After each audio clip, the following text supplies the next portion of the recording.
ಯಾವೊಂದು ವಿದ್ಯಾರ್ಥಿಗಳು ಜಾಬ್ ಅನ್ನು ತಗೋಬೇಕಂತ ಇದಾರಲ್ಲ 18ರಿಂದ 30 ವರ್ಷದ ಅಭ್ಯರ್ಥಿಗಳು ಮಾತ್ರ ಈ ಒಂದು ವಿಡಿಯೋ ನೋಡಿ. ಯಾಕಂದ್ರೆ ಮತ್ 35 40 ವರ್ಷ ಅದ ನಂತರ 50 ವರ್ಷ 55 ಈ ರೀತಿ ನೋಡ್ತಾ ಇತ್ತಂದ್ರೆ ನಿಮಗೆ ಈ ಒಂದು ಪೋಸ್ಟ್ ಇರೋದಿಲ್ಲ. 18ರಿಂದ 30 ವರ್ಷದ ಅಭ್ಯರ್ಥಿಗಳಿಗೆ ಜಾಬ್ಗೆ ಅರ್ಜಿ ಕರೆದಿದ್ದಾರೆ.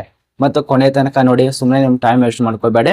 18ರಿಂದ 30 ವರ್ಷದ ಅಭ್ಯರ್ಥಿಗಳಿಗೆ ಹುದ್ದೆಗೆ ಅಪ್ಲಿಕೇಶನ್ ಕರೆದಿದ್ದಾರೆ.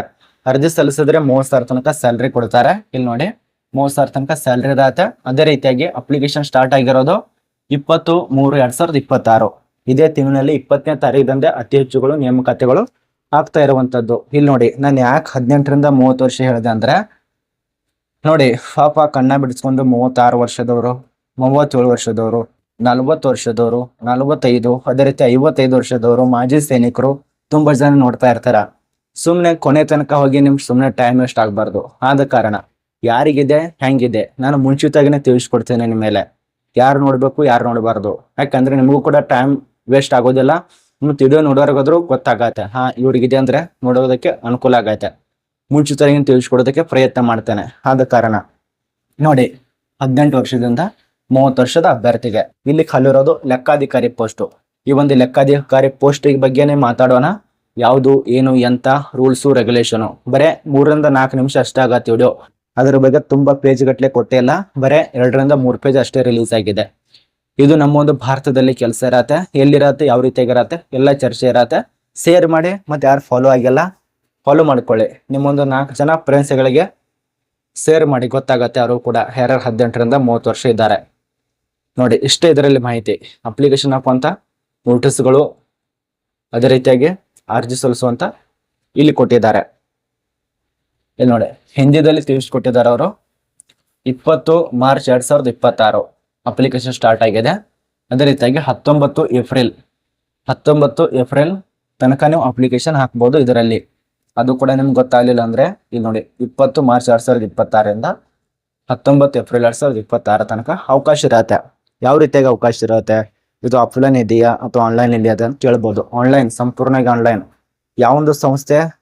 ಪಾದರಕ್ಷೆ ವಿನ್ಯಾಸ ಮತ್ತು ಅಭಿವೃದ್ಧಿ ಸಂಸ್ಥೆಯಲ್ಲಿ, ಪಾದರಕ್ಷೆ ವಿನ್ಯಾಸ ಅಭಿವೃದ್ಧಿ ಸಂಸ್ಥೆಯಲ್ಲಿ ಇದು ನೇಮಕಾತಿಗಳು ಮಾಡ್ತಿದ್ದಾರೆ. ಇಲ್ಲಿ ನೋಡಿ, ಒಂದು ವೆಬ್ಸೈಟ್ ಏನಾದ್ರೂ ವರ್ಕ್ ಆಗಲಿಲ್ಲ ಅಂದ್ರೆ ಇನ್ನೊಂದು ವೆಬ್ಸೈಟ್ಗೆ ಬರ್ರಿ.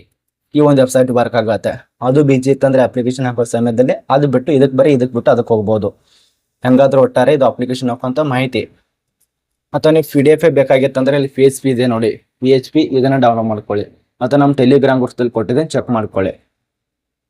ಇದ್ರ ಬಗ್ಗೆ ಇಷ್ಟೇ ಮಾಹಿತಿನ ತಿಳಿಸ್ಕೊಟ್ಟಿದ್ದಾರೆ ಇದರಲ್ಲಿ. ನೋಡಿ, ಅಪ್ಲಿಕೇಶನ್ ಹಾಕೋರು ಅಪ್ಲಿಕೇಶನ್ ಹಾಕಿ, ಮತ್ತೆ ಎಕ್ಸ್ಪೀರಿಯನ್ಸ್ ಬೇಕಾಗತ್ತಾ, ಮತ್ತೆ ಪರ್ಸೆಂಟೇಜ್ ಎಷ್ಟು ಇರಬೇಕು ಅದು ನೋಡಿ. ಇಲ್ಲಿ ಪೋಸ್ಟ್ ಅಕೌಂಟೆಂಟ್ ಅಂದ್ರೆ ಲೆಕ್ಕಾಧಿಕಾರಿ. ಇಲ್ಲಿ ಪೋಸ್ಟ್ ಕೋಡು S5 ಅಂತ ಕೊಟ್ಟಿದೆ. ಒಂದು ಪೋಸ್ಟ್ ಇರತ್ತೆ, ವೇಕೆನ್ಸಿ ಒಂದು ಪೋಸ್ಟ್ ಇರತ್ತೆ.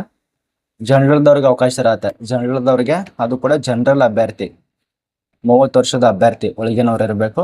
ಮತ್ತು ಕ್ವಾಲಿಫಿಕೇಶನ್ ಅಂದ್ರೆ ಅಕೌಂಟೆಂಟ್ ಅಂದ ಮೇಲೆನೆ ಬ್ಯಾಂಕ್ನಲ್ಲಿ ಯಾವ ರೀತಿಯಾಗಿ ಇರತ್ತೆ ಅದೇ ರೀತಿಯಾಗಿ ಇದು ಕೂಡ BCom ಆಗ್ಬೋದು, BA ಆಗ್ಬೋದು. BA ಅದು ಕೂಡ ಎಕನಾಮಿಕ್ಸ್, ಅರ್ಥಶಾಸ್ತ್ರ ಅದರಲ್ಲಿ ಆಗಿರಬೇಕು. ರಾಜ್ಯಶಾಸ್ತ್ರ, ಸಮಾಜಶಾಸ್ತ್ರ, ಅದೇ ರೀತಿ ಕನ್ನಡ ಈ ರೀತಿಯ ಕೊಟ್ಟೆಲ್ಲ ಎಕನಾಮಿಕ್ಸ್ ಆಫೀಸಲ್ಲಿರುವಂತ ನಿಮ್ಮ ಸಿಲೆಬಸ್ ಇರಬೇಕಾಗತ್ತೆ.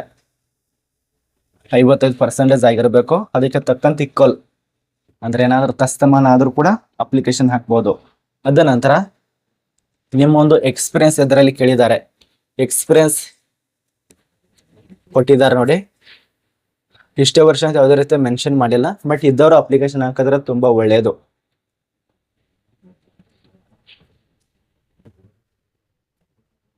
ಇಲ್ಲಿ ನೋಡಿ, ಇವು ರೂಲ್ಸ್ ಇದಾವೆ, ಸ್ವಲ್ಪ ರೂಲ್ಸ್ ಅನ್ನು ಚೆಕ್ ಮಾಡ್ಕೊಳ್ಳಿ. ಇಷ್ಟೇ ಇದ್ರ ಬಗ್ಗೆ ಮಾಹಿತಿ.